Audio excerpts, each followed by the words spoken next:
One of the most contentious topics in the XRP community will be covered in this video.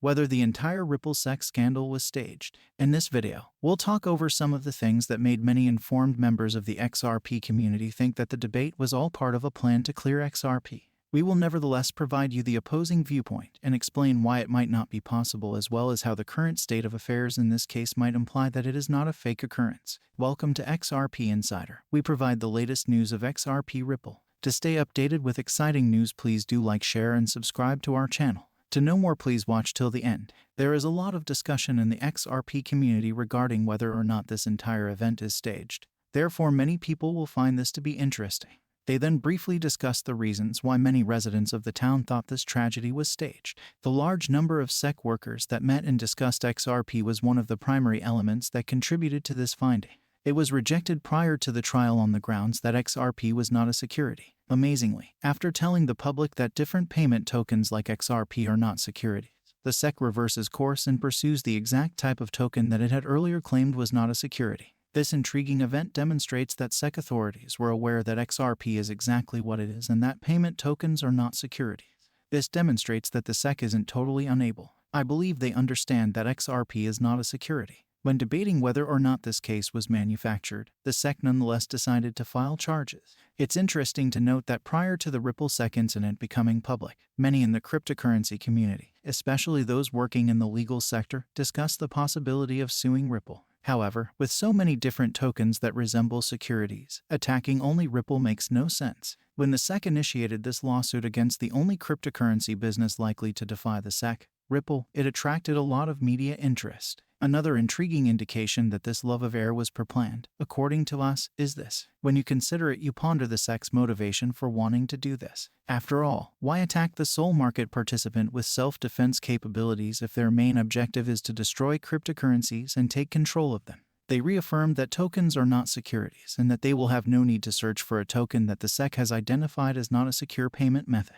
The SEC also acknowledged XRP's position as a payment token. Many of these signs suggest that the SEC is already aware that XRP is not a security, and that Ripple should be able to counter any assertions to the contrary. However, the SEC was unable to take further action in this matter due to the dearth of supporting evidence. Combining all of these elements and taking a closer look at the diverse group of Ripple's board of directors, which includes several SEC officials, you'll discover that 3 years were spent looking into Ripple. Many people pause and wonder if it makes sense for the SEC to end this case, thinking they can win based on all that we just said, which is that the survey will get a lot of negative feedback. The attorneys following this case were shocked that the SEC provided almost no evidence to support their claims that XRP was a security. Many contend that the SEC never ever had a chance to triumph.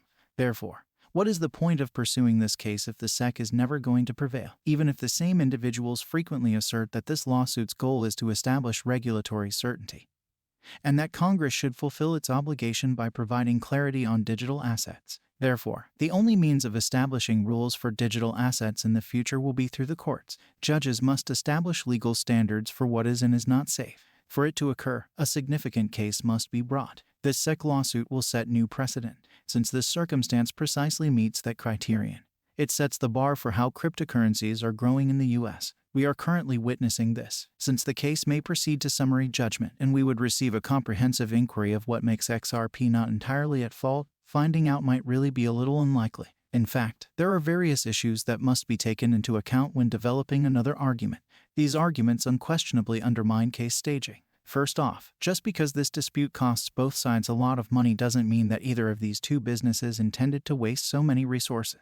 We are aware that the SEC has likely spent a significant amount of money, and that Ripple may have spent over $100 million on legal counsel. If everything had been staged, the SEC wouldn't have used every opportunity to put off putting it together quickly enough. It should be remembered that Ripple has openly lambasted the SEC authorities throughout this probe. Some would now claim that everything was contrived, but who really anticipated Ripple to be critical of these SEC officials? When you are involved in a case, you often keep very quiet and only talk about certain events. Therefore, Ripple is working really hard. This merely refutes the notion that Ripple and the SEC are working together to get people out. The SEC suffers immensely from this incident, as you have seen in the major news outlets, which has previously attacked the SEC and even uncovered serious conflicts of interest for the agency. This is another point we should take into account when presuming this case is staged. What would make sense from the SEC's perspective if they got engaged?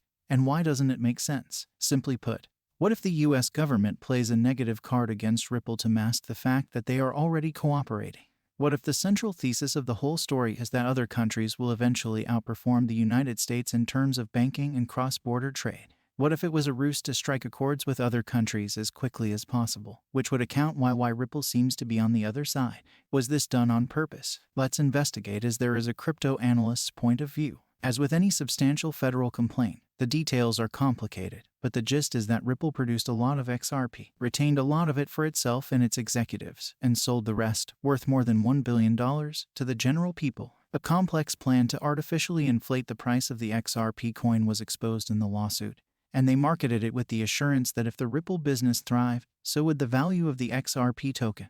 The SEC claims that garlinghouse and Larson personally profited by more than $600 million from the sale of XRP. According to the SEC, Ripple's issuance of XRP fits neatly under the Howey test. Buyers of tokens anticipated a gain in value if Ripple successfully made its technology available to commercial clients. In response, Ripple claims that XRP is more comparable to a different class of investment commodity. Typically, a commodity is a raw material like metal or a crop. According to Stuart Alder-Addy, General Counsel for Ripple's, purchasing an XRP currency is more comparable to buying a diamond than it is to doing so with Ripple shares. He argues that XRP does not, in fact, grant a stake in the business or a portion of its revenues. The answer, according to Ripple, is no. Unlike what the company has stated in its marketing materials, the business argues in its legal pleadings that the ups and downs of the larger crypto market have a greater influence on the value of XRP than Ripple's efforts do. In 2020, a well-known Ripple and cryptocurrency enthusiast named XRP Crow ran a Twitter survey. He showed that the majority of Ripple investors believe XRP would increase to over $100. More than 1,000 people took part in the survey, which was aimed at the XRP community. The results showed that 43% of respondents intended to sell the majority of their XRP holdings for about $100, while 11% said they would sell between $10 and $50 worth, and 18% said they would cut their long positions by between $3 and $10. Which cryptocurrency did they believe will yield the most return was a further inquiry. 15.7% of respondents selected VeChain, a supply chain management tool, while 77.9% selected XRP. Ethereum ETH and Bitcoin BTC both garnered 2.9% and 3.5% of the votes. Due to the rise in popularity of cryptocurrencies in recent years, investors now consider them to be potential safe havens for their money. As a result, Bitcoin trading will become the new norm and the industry will be able to expand. We are currently living in a fully digital future, which is probably certain. Please let us know what you think by leaving a comment below. And be sure to click the subscribe button to get updated. We would like to make it clear that this is not a platform designed expressly to offer financial advice, and we are not requesting that you invest in any particular business. This is just a route used to deliver instructional material to your door. See you again soon on XRP Insider, the leading source for cryptocurrency news.